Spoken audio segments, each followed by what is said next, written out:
సుమన్ టీవీలో మీ business promotions కోసం ఈ కింది నెంబర్ను సంప్రదించగలరు.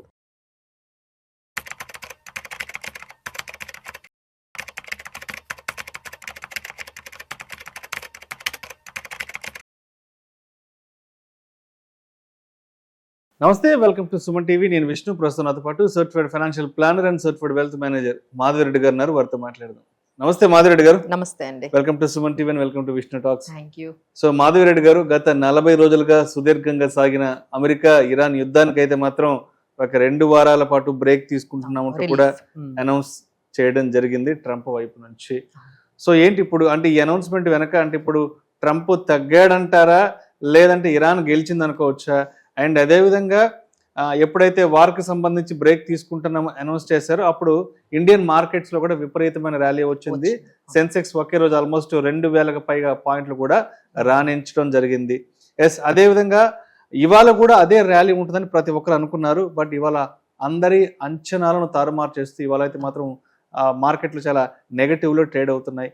ఏంటి అసలు కారణాలు? ఇవాళ ప్రత్యేకించి అంటే ఒక మంచి పాజిటివ్ న్యూస్ మార్కెట్లోకి వచ్చినా కూడా ఇవాళ మళ్ళీ మార్కెట్లు నెగటివ్లో ట్రేడ్ అవుతున్నాయి. కారణం ఏంటి? సో ఫస్ట్ మనం అర్థం చేసుకోవాల్సింది, ఈ సీజ్ ఫైర్ అనేది ఎవరు ఇనిషియేట్ చేసుకున్నారు, అసలు ఎవరు తగ్గారు అంటే ఫస్ట్ మనము ఎక్కువగా చెప్పుకోవాల్సింది యుఎస్ ఈ పర్టికులర్ వార్ లో బాగా నష్టపోతోంది అని చెప్పొచ్చండి. అంటే ఇప్పటి వరకు పెట్రోల్ డాలర్ అనే ఏదైతే కాంబినేషన్ ఉందో అది ఇప్పుడంతా కూడా బాండ్ ఎనర్జీ మార్కెట్ అనే కాంబినేషన్ లోకి వచ్చేసింది.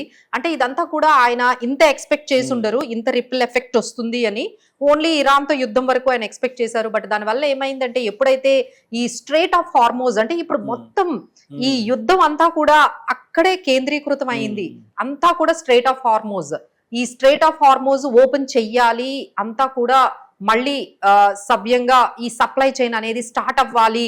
అంత ముందు అంతా ఆయన ఏమనుకునే వాళ్ళు అంటే ఈ స్ట్రేట్ ఆఫ్ హార్మోన్స్ తో నాకు సంబంధం లేదు, ఎవరికి అవసరమైతే వాళ్ళు వెళ్ళి వాళ్ళతో మాట్లాడుకొని మీరు ఓపెన్ చేయించుకోండి, మా దగ్గర కావాల్సిన పెట్రోల్ గానీ గ్యాస్ నిల్వలు మా దగ్గర పూర్తిగా ఉన్నాయి, మాకు అసలు స్టేట్ ఆఫ్ హార్మోన్స్ తో సంబంధం లేదు అనే చెప్పే యుఎస్ లో ఉండే ట్రంప్ ఇప్పుడు ఏం చేస్తున్నారు అంటే స్ట్రేట్ ఆఫ్ హార్మోన్స్ ఎలా అయినా ఓపెన్ చెయ్యాలి అనేది ఫస్ట్ కండిషన్ తోని ఈ సీజ్ ఫైర్ అనేది స్టార్ట్ అయింది.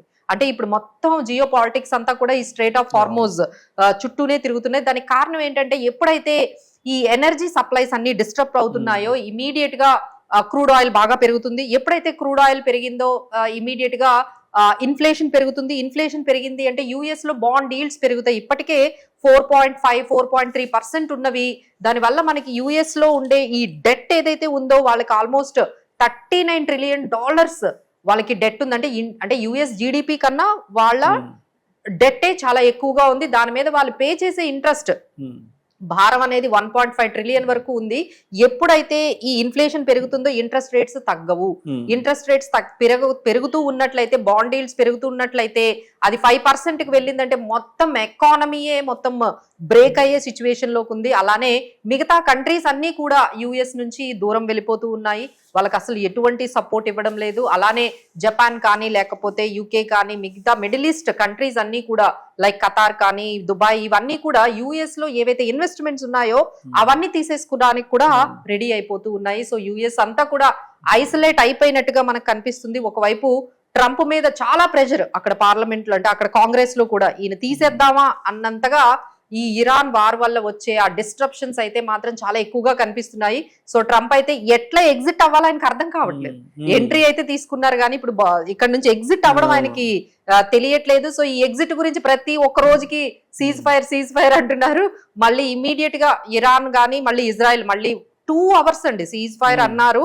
ఒక 4-5 days సీజ్ ఫైర్ మాట్లాడుకుందాము, కూర్చొని మాట్లాడుకొని మళ్ళీ సీజ్ ఫైర్ ని 45 days ఎక్స్టెన్షన్ చేసుకుంటూ మనం కావాల్సిన అగ్రిమెంట్స్ అన్ని చేసుకుందామని that is how US wants to exit.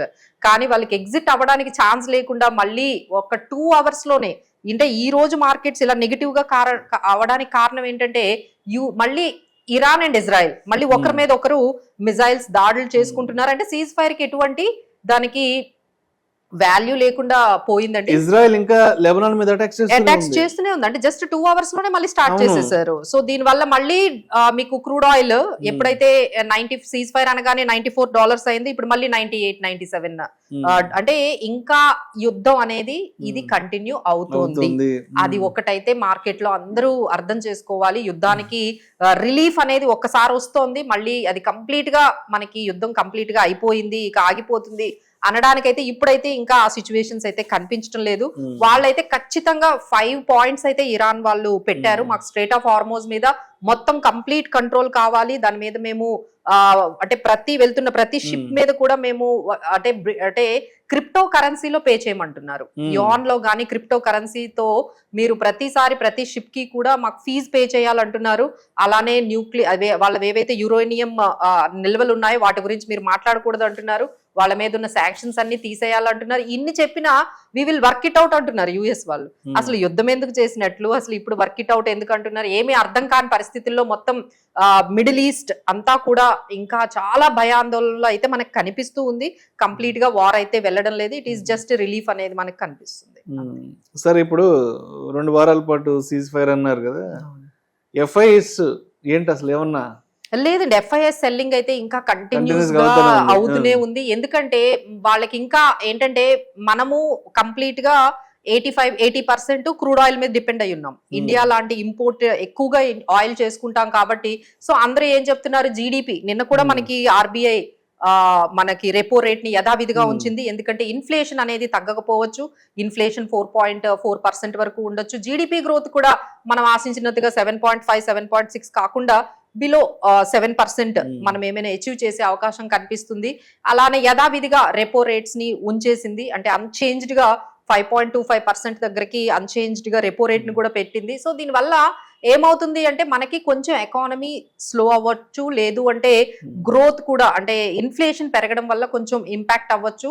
ఎందుకంటే ఈ విధంగా మనకి ఈ క్రూడ్ ఆయిల్ ధరలు ఇంటర్నేషనల్ లో $100 అబౌవ్, కానీ ఈ విధంగా 100 అవ్వచ్చు, 120 అవ్వచ్చు. సో మనకు తెలియదు ఎంతవరకు ఈ డిస్ట్రప్షన్స్ జరుగుతాయో.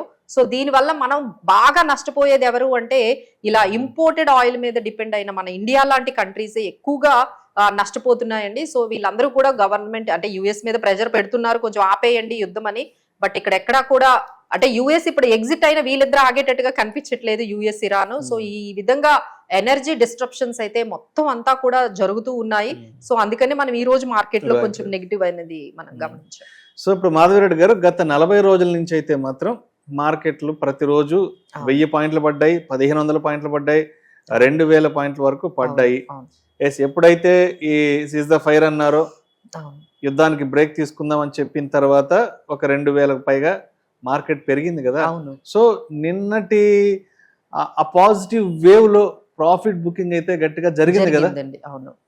ఎందుకంటే ఇంతకు మించి పెరగదో అన్న కొంత భయాందోళనతో నిన్న పెద్ద ఎత్తున ప్రాఫిట్ బుక్ చేసుకుని బయటకు వచ్చారు. 22,000 దగ్గర ఎవరైతే బై చేసేసుకున్నారో వాళ్ళందరూ కూడా మళ్ళీ ఎగ్జిట్ అవుతూ ప్రాఫిట్ బుకింగ్ అనేది వెళ్తూ ఉన్నారు. సో ఇక్కడ చాలా మంది ఆలోచించేది ఏంటంటే ఇక యుద్ధం అయిపోయింది, సీజ్ ఫైర్ అయిపోయింది, సో మన దగ్గర ఏవైతే క్యాష్ ఉందో ఈ క్యాష్ ని మనము ఇప్పుడు మార్కెట్స్ చాలా పడ్డాయి కాబట్టి ఇక్కడ నుంచి యుద్ధం ఆగిపోతుంది, మార్కెట్స్ అన్ని కూడా రివైవ్ అవుతాయి, ఇన్వెస్ట్మెంట్స్ చేసేయాలి అనుకునే వాళ్ళకైతే ఒక కాషన్ చెప్పొచ్చండి. ఎందుకంటే పూర్తిగా యుద్ధం పోలేదు, ఈ వాలటిలిటీ అయితే ఈ విధంగా ఉంటుంది. ఎందుకంటే ట్రంప్ ఒక రోజు కంప్లీట్ గా ఇరాన్ ని తీసేస్తాము అసలు జోగ్రఫీ నుంచి అంటున్నారు, ఒకవైపు ఏమొచ్చి మళ్ళీ నెక్స్ట్ డేనే సీజ్ ఫైర్ అంటున్నారు. సో ఆయన అన్సర్టనిటీస్ అయితే అలానే ఉన్నాయి. బట్ ఇరాన్ అయితే ఎటువంటి భయం లేకుండా ఇంకా ఇజ్రాయెల్ మీద, ఇక యుఎస్ కి ఎవరైతే సపోర్ట్ చేస్తున్నారో గల్ఫ్ దేశాల మీద కూడా ఎటువంటి పరిస్థితుల్లో కూడా ఆగడం లేదు. అవి అలా మిజైల్స్ అనేవి వాళ్ళు అటాక్ చేస్తూనే ఉన్నారు. సో దీనివల్ల ఈ క్రూడ్ ఆయిల్ డిస్ట్రప్షన్స్ కానీ ఇంకా స్ట్రేట్ ఆఫ్ హార్మోజ్ అయితే కంప్లీట్ గా ఓపెన్ అయిపోతుంది అని మనం మొన్న ఆయన చెప్పారు. ఎందుకంటే ఆయన పెట్టిన ఫస్ట్ కండిషన్ ఏంటంటే క్లీన్ అంటే సేఫ్ గా స్ట్రేట్ ఆఫ్ హార్మోజ్ ఓపెన్ చేయాలని అన్నారు, కానీ ఆయన ఏమీ ఓపెన్ చేసినట్టుగా కనిపించడం లేదు. సో ఈ విధంగా డిస్ట్రప్షన్స్ ఉన్నాయి. సో ఎవరైనా బై చేయాలి అంటే యుద్ధం తగ్గిపోయిందనో లేకపోతే యుద్ధం మళ్ళీ కంప్లీట్ గా సీజ్ ఫైర్ అయిపోయిందని కాకుండా వాల్యుయేషన్స్ బాగుంటాయి. మీరు నిజంగా వాల్యుయేషన్స్ ఆ కంపెనీలో కానీ ఆ స్టాక్ లో కానీ ఆ సెక్టార్ లో కానీ మీకు నిజంగా అంత కాన్ఫిడెన్స్ ఉంటే మీరు యుద్ధాన్ని పక్కన పెట్టి ఈ టైంలో మంచిగా వాల్యుయేషన్స్ బాగున్నాయి అని చెప్పి మీరు ఇన్వెస్ట్ చేసుకోవాలి. కానీ లేకపోతే కంప్లీట్ గా యుద్ధం ఆగిపోయింది ఇక్కడ నుంచి మార్కెట్స్ మళ్ళీ ఆల్ టైమ్ హైకి వెళ్ళిపోతాయి అనే దాంతో మీరు సంబంధం లేకుండా వాల్యుయేషన్స్ బాగున్నాయి అంటే డెఫినెట్లీ మీరు లాంగ్ టర్మ్ వ్యూతో ఇన్వెస్ట్ చేసుకునే వాళ్ళైతే ఇక ఇక్కడ నుంచి ఇన్వెస్ట్మెంట్స్ చేసుకోవచ్చు. సో ఇప్పుడు ఈ అన్సర్టనిటీలో ఈ వాలటాలిటీలో మార్కెట్ లోకి ఎంట్రీ తీసుకోవాలనుకున్న వాళ్ళకి so what are all the sectors to be favour to the market? So కొన్ని సెక్టార్స్ మనం ఇక్కడ ఫోకస్ చేయొచ్చండి. ఫెర్టిలైజర్ స్టాక్స్, ఎందుకంటే ఇప్పుడు ఖరీఫ్ సీజన్ స్టార్ట్ అయ్యింది. అలానే గవర్నమెంట్ ఒక 41,000 crores సబ్సిడీ ఇప్పుడు మనకి ఫెర్టిలైజర్ స్టాక్స్ కి ఇస్తుంది. సో అలాంటి వాటి మీద మనం ఇన్వెస్ట్ చేసుకోవచ్చు. అలానే ఐటీ స్టాక్స్ కూడా కొంచెం మొమెంటం, అంటే Q4 రిజల్ట్స్ మనకి స్టార్ట్ అవబోతున్నాయి. సో ఫస్ట్ TCSA మన Q4 రిజల్ట్స్ ఇవ్వబోతుంది. సో ఒక్కసారి ఐటీ స్టాక్స్ ని కూడా మనము రాడార్ లో పెట్టుకోవచ్చు. ఎప్పుడైతే క్రూడ్ ఆయిల్ మళ్ళీ ఇటువంటి ఏదైనా మంచి సీజ్ ఫైర్ వచ్చి క్రూడ్ ఆయిల్ ధరలు మళ్ళీ 92, 91 ఆ టైంకి గానీ వచ్చేస్తే definitely we can invest in the companies like tyre companies కానీ, పెయింట్ కంపెనీలు, especially gold finance, metal companies, ఇలాంటి వాటిల్లో ఇన్వెస్ట్ చేసుకోవచ్చు అండి. అలానే మనకి ఇంకా నెక్స్ట్ ఏంటంటే ఇప్పుడు ఈ యథాతథంగా పెట్టారు మనకి RBI రేట్స్. దానివల్ల కొంచెం బ్యాంకింగ్ స్టాక్స్ కానీ, లేకపోతే హౌసింగ్ ఫైనాన్స్ కంపెనీస్ లో కానీ, NBFCs లో కానీ కొన్ని banking and financial services sector కి సంబంధించిన కొన్ని స్టాక్స్ ని కూడా మనము రాడార్ లో పెట్టుకోవచ్చు. So these are all some few stocks. అలానే మనకి ఈ పర్టికులర్ హైడ్రో పవర్ కి సంబంధించి కూడా మనకి క్యాబినెట్ లో అప్రూవ్ అనేది చేశారు. సో హైడ్రో పవర్ కి, ఎనర్జీకి సంబంధించిన స్టాక్స్ లో కూడా ఎవరైనా ఇన్వెస్ట్ చేసుకోవచ్చు. అలానే కొన్ని ఆయిల్ మార్కెటింగ్ కంపెనీస్ లో కూడా కొంచెం ఏమైనా తక్కువ ప్రైస్ కు వస్తే కొంచెం బై చేసుకోవచ్చు. So these are all overall గా fertilizers, IT and hydro and energy, metal stocks లో and especially banking and financials లో కూడా మళ్ళీ గోల్డ్ పెరుగుతోంది, మీరు గమనించారో లేదో. సో ఇదంతా ఎట్లా అంటే ఒకవైపు క్రూడ్ తగ్గగానే స్టాక్ మార్కెట్లు పెరుగుతాయి, గోల్డ్ పెరుగుతుంది. క్రూడ్ ఎప్పుడైతే పెరిగిందో స్టాక్ మార్కెట్లు పడిపోతాయి, గోల్డ్ పడిపోతూ ఉంటుంది. సో ఈ కాంబినేషన్స్ అయితే అందరూ గమనించాలి. అలానే US లో బాండ్ ఈల్డ్స్ అన్నిటిని కూడా మీరు ఒకసారి చూడండి. అక్కడ బాండ్ ఈల్డ్స్ పెరిగితే మాత్రం మొత్తం గ్లోబల్ ఎకానమీ కూడా స్లో అయ్యే సిచ్యువేషన్స్ ఉన్నాయి. మరి నిఫ్టీ ఎక్కడ strong support and resistance? So ఇప్పుడైతే నిఫ్టీ మొన్న ఆల్మోస్ట్ నిన్న మనం చూసుకున్నట్లయితే 24,000 వరకు ఆల్మోస్ట్ మనకి కనిపించింది. సో ఇక్కడైతే మనకి సపోర్ట్ ఆల్మోస్ట్ ఒక 23,500 ఈ రేంజ్ లో మనకి మంచి సపోర్ట్ అయితే కనిపిస్తుంది. అలానే మనకి రెసిస్టెన్స్ 24,000, 24,200 దగ్గర అయితే రెసిస్టెన్స్ కనిపిస్తుంది.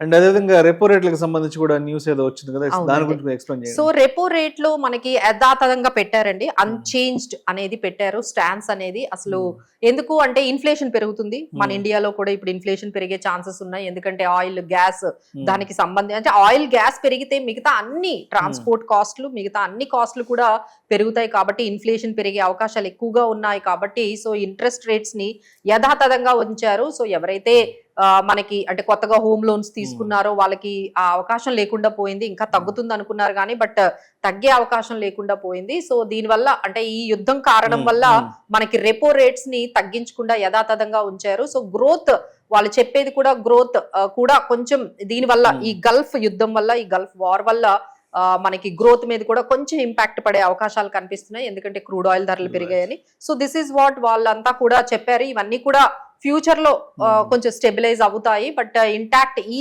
పర్టికులర్ 2-3 క్వార్టర్స్ మాత్రం చాలా కొంచెం మనకి ఛాలెంజింగ్ గా ఉంటుంది ఇండియన్ ఎకానమీకి అని చెప్పారు. Thank you so much Madhavareddy గారు. Thank you. యుద్ధానికి బ్రేక్ చెప్పినా కూడా ఎందుకు మార్కెట్లలో ఇంకా నష్టాల్లోనే ట్రేడ్ అవుతున్నాయి అనే అంశం గురించి చాలా చక్కగా తెలియజేశారు. Thank you so much.